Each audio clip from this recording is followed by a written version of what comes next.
Ça, c'est l'organigramme de l'armée. Dans l'organigramme de l'armée, vous avez ce qu'on a mis au-dessus, le commandant suprême, le président de la République, le commandant suprême de l'armée et de la police nationale. En dessous de ça, vous avez le ministre de la Défense. En dessous du ministre de la Défense, vous avez l'état-major général, le chef d'état-major général, n'est-ce pas? À côté, en dessous du chef d'état-major général, vous avez ce que vous comprenez, les forces. La force terrestre, la force aérienne, la force navale.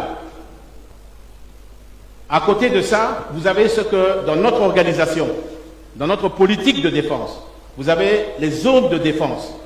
Nous avons 3 zones de défense ici. Je ne vais pas rentrer dans les détails parce que maman et un ministre nous a dit que vous allez intégrer maintenant des cours au niveau de la défense, mais nous avons des zones de défense, 3 grandes zones de défense, réparties sur tout le territoire, avec des commandants, un état-major là-dessus, qui contrôle les zones de défense, qui contrôle l'ensemble, qui a le commandement de l'ensemble, tant des forces qui sont présentes sur la zone de défense, aérienne, terrestre, que navale.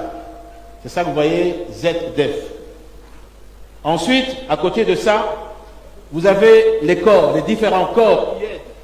L'armée, c'est la logistique que vous avez le génie militaire, vous avez le service médical pour la santé, vous avez les corps de transmission.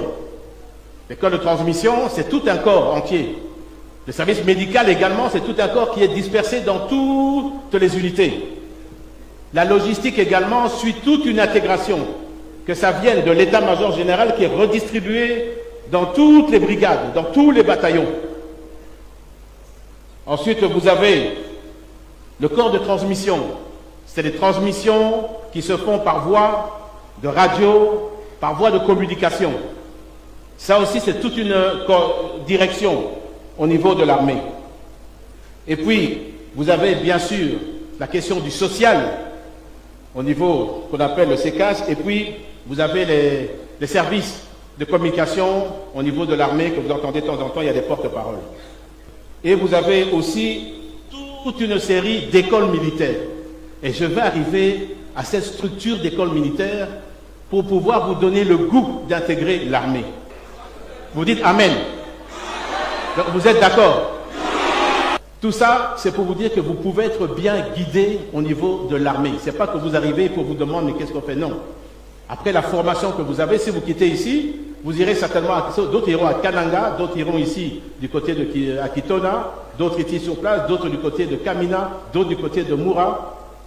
Mais au niveau des officiers, la formation peut aller au niveau de Kananga également. Kitona aussi forme, Moura aussi forme. Voilà, ça c'est pour vous donner un éventail et j'espère pour vous donner goût à rentrer dans l'armée. N'est-ce pas? Voilà.